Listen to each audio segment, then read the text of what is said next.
I can't remember the last time I've read my Bible. I've always gone to church and I've always believed in God, specifically Christ. I grew up in a Pentecostal church and this was the first Bible I ever got. And I haven't touched it in I don't even know how long. It's been at least a year.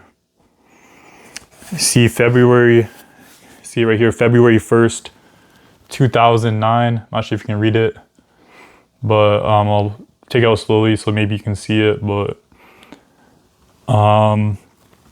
yeah, I got this. How many years ago is that? It's 2026. Dang. It's been 17 years since I've got this Bible. So I must have been like 7 or something at the time. And yeah, I've always believed in God. I've never doubted his existence. Well, we'll get into that because my meaning of doubt is kind of different. But I don't know why I ever stopped reading. Well, I know why. I've had my phases. Every Christian has their phases where they're in and out of reading the Bible. But for me, it was whenever I felt like I was living in sin, it's like you can't be half in, half out, half hot, half cold, lukewarm or whatever. So I would my logic would lead me to completely removing myself from Christianity because I'm like, if I can't live up to what I'm supposed to be, I'm like, may as well live for the world. I don't know, it's dumb logic, right? I've read the Bible like on my own. I've got up to, let's see, I read up to Deuteronomy. That's as far as I ever got into reading the Bible like on my own, just studying it. I had a phase during COVID where I was just in the Word, just reading it every day. And from my personal experience, any time where I was in the Word and trying to actually become the best version of myself, my life was better when and anytime I was praying, fasting, reading the Bible, my life was at its best. And whenever I removed myself from the Bible, my life got worse. But this is the longest time I've gone without reading the Bible. And I still go to church, but it's so occasionally now because my family's so busy with different events. Not that you have to go to church to be a Christian, but I do believe that having that community is essential to being a Christian because you need others to sharpen you, like iron sharpens iron. You need other people to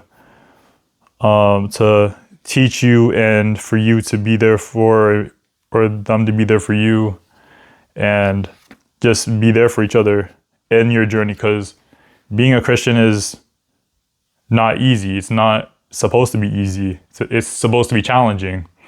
And anytime I faced pressure, I strayed from the challenge and I avoided it. I was just really, even when I was in the Word, I was really strict on myself at that time. I was like, the reason why I stopped during COVID, I was like in the Word, and then we got Super Smash Brothers. Now, at the time I was reading, what book was I reading? I was reading, I think it was Exodus or Leviticus, one of the two. And I seen a verse that talks about witchcraft and talks about avoiding magic and stuff like that. And when I got this game, well, you guys all know what Smash Bros is. In video games in general, like magic is a big part of video games, like and all that stuff. And maybe I'm just being extra, I don't know, but like I felt like I was contradicting myself being a Christian and playing video games because on one hand, like a lot of the video games I'm playing, it's like killing, violence, and all this other stuff. And to me, I'm like, it's a contradiction to enjoy violence and magic and stuff like that, and then claim to be a Christian. And yeah, it's just games and fun and all, but to me, the way I thought about it is not, it's bigger, like everything is bigger than what it seems. That's how I've always viewed the world. Like everything seems like a game and jokes and stuff like that, but everything has a deeper meaning, and everything, like even like, have y'all seen the thing with Marvel movies and how everything is like, this one guy, he makes videos on Marvel and he talks about how all the characters in Marvel are fighting against God. Like just everything has deeper meanings. Like I don't want to, I'm getting off track, but yeah, that's why I started reading the Bible during COVID. And I have many other phases, like even like during COVID, when I was reading my word, praying and fasting every day, I had to like, I guess, godly experiences. Like I was so deep in the word that I was consumed in it, and I started having dreams.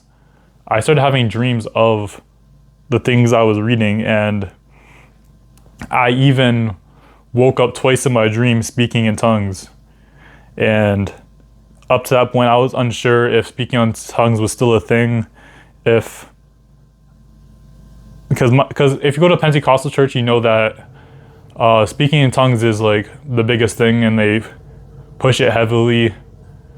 And there are problems with that, which I'll talk about. But this was the first time where I was really feeling the presence of God. And it was the closest I ever was to God.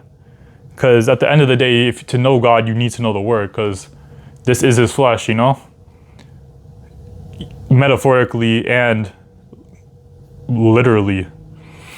And by consuming it and eating it every day, it changed my thoughts, it changed my habits. I was like reciting verses, and the words in the Bible are powerful, and this stuff can really change your life. Like this is the ultimate, what's the word? I don't know what the word I was gonna use. It's gonna be a big word, but I ruined the moment. But I just remember like during COVID, I spent hours reading my Bible, and I wish I kept going, but you can't think about what could have been. You just have to, move on. And to commit to reading my Bible, I just thought I would read the first chapter of Genesis again. I'm not sure if I want to start over the whole Bible again, because I did get pretty far in the Old Testament, or if I should just start where I left off, or start in the New Testament, as it's more like relatable to today's times.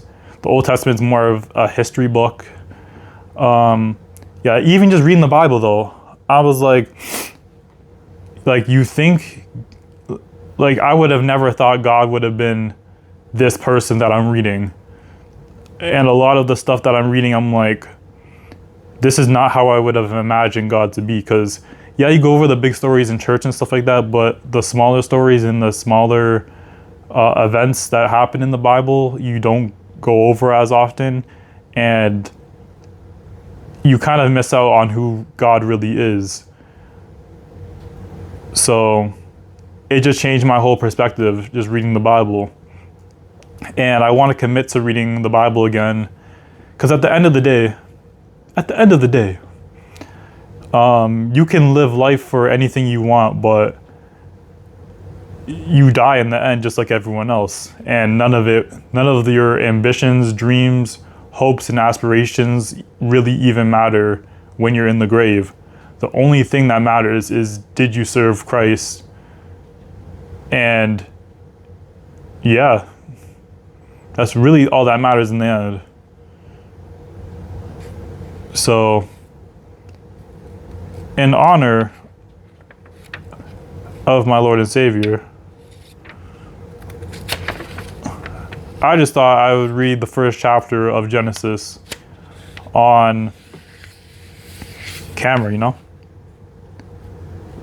In the beginning, God created the heaven and the earth was without form and void, and darkness was upon the face of the deep, and the Spirit of God moved upon the face of the waters.